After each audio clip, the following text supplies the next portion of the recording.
Assalamualaikum warahmatullahi wabarakatuh. Bertemu lagi dengan saya, makhluk astral, yang berarti Kang Epul ingin mendengar perspektif lain dari rakyat jelata. Indonesia akhir-akhir ini dipenuhi oleh banyak sekali buzzer yang begitu meresahkan masyarakat, baik itu dari kalangan rakyat jelata, umat muslim, ataupun kalangan lainnya. Akan tetapi, perkara buzzer ini bukan hanya di Indonesia saja, atau bukan kali ini saja.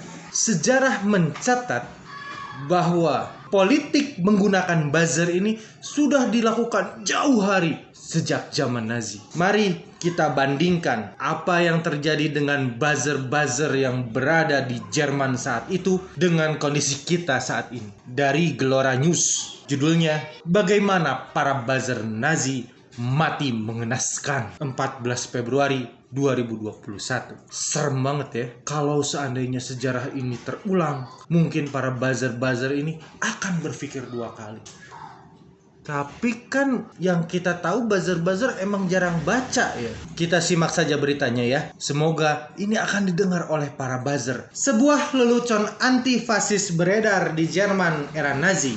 Bunyinya, seorang Arya punya badan setinggi Goebbels, selangsing Göring, rambutnya sepirang Hitler, dan namanya sejerman Alfred Rosenberg. Tentu saja lelucon itu menyasar propaganda visual rezim fasis yang menggambarkan orang Jerman sebagai ras unggul dengan berbagai atributnya, bermata biru, berambut pirang, berotot, cerdik, cendekia, dan bukan Yahudi. Ironisnya, ciri-ciri itu tak ditemukan pada diri dengkot fasis dalam lelucon tersebut. Tubuh Goebbels terbilang pendek untuk orang Jerman, hanya 165 cm. Hermann Göring gendut, Hitler rambutnya gelap, dan nama Rosenberg lazim disandang oleh orang Yahudi di Eropa dan di Amerika. Ini sejalan dengan apa yang terjadi di Indonesia. Kita lihat bagaimana para buzzer-buzzer itu begitu menekan para pemeluk agama Islam dalam menyampaikan pendapatnya, dalam melakukan apa yang diyakininya. Dan mereka semua adalah orang-orang Islam. Bahkan salah satu dari mereka mengaku orang NU. Sehebat-hebatnya mereka menggambarkan ras Arya dalam pidato, koran, dan film dokumenter, sebagian besar gembong fasis ini binasa di tangan musuh. Tepatnya di tiang gantungan Nuremberg pada 1946, 1 tahun setelah Indonesia merdeka. Hitler mati dalam bunkernya di Berlin setahun sebelumnya.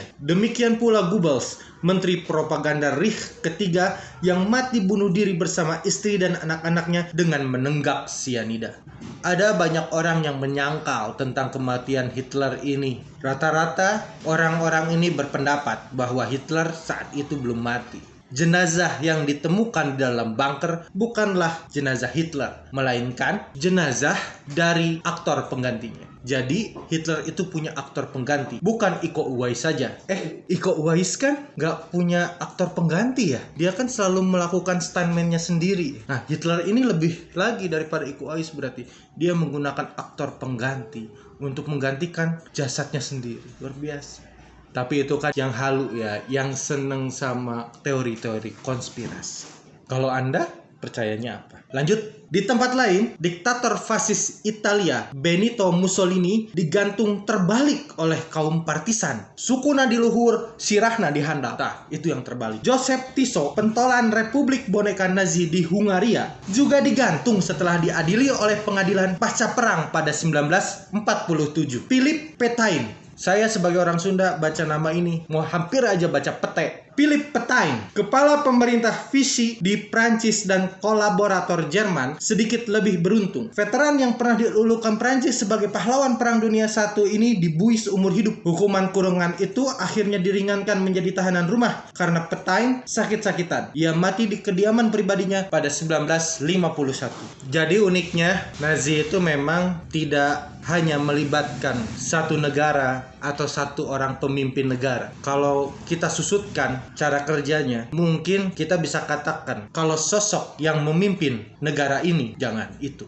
Kalau sosok yang mendalangi propaganda di Indonesia untuk saat ini, memang kita belum tahu siapa yang menjadi sosok yang mendalangi seluruh propaganda yang ada di Indonesia, yang dilakukan oleh para buzzer-buzzer itu sebagai ujung tombaknya. Balik lagi nih, jadi sang pemimpin propaganda itu tidak hanya mengandalkan buzzer-buzzer sebagai ujung tombak, tapi mereka juga menggunakan pentolan-pentolan partai yang mereka sebar ke partai-partai lain untuk menjadi orang-orang yang memuluskan niatan mereka untuk melakukan propaganda di Indonesia. Propagandanya apa? Anggap saja kita nggak tahu. Daftar kematian itu mungkin tak terbayangkan 20 tahun sebelumnya ketika kaum fasis di sejumlah negara Eropa bangkit dan mulai berkuasa. Para sejarawan telah mengupas habis bagaimana kaum fasis Eropa mengambil alih pemerintahan. Mereka memanfaatkan ketakutan akan pemberontakan komunis. Mereka mengipas-ngipasi ketakutan kaum borjuasi akan revolusi yang dimotori kaum buruh sejak 1917 di Rusia dan Jerman. Kita sekarang mendengar para buzzer berkeliaran, para ulama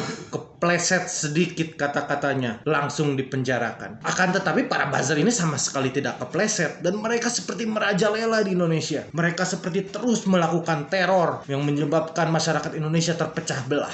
Dan mungkin inilah masa-masa kejayaan mereka. Dalam 20 tahun ke depan, atau saya berharap lebih cepat lagi, mungkin mereka akan merasakan masa kejatuhan mereka. Yang kita tidak tahu bagaimana hal itu bisa terjadi. Kepada kaum pemodal dan konservatif, kaum fasis menawarkan jasa tukang pukul untuk menggebuk dan mengontrol gerakan-gerakan buruh. Pada buruh-buruh pabrik, mereka bersumpah akan menyelamatkan bangsa dari bangkir-bangkir Yahudi. Pada seluruh rakyat Jerman, mereka menyebarkan fitnah bahwa Yahudi dan komunis adalah biang kerok krisis ekonomi dan kekalahan Imperium Jerman dalam Perang Dunia Pertama. Cara ini pun dilakukan di negara kita. Bagaimana orang-orang kecil dikontrol, dibelenggu dari kebebasan berpendapat, bahkan kebebasan finansial. Kebrutalan fasis di Jerman, Italia, dan Eropa secara umum tidak akan terjadi tanpa dukungan publik.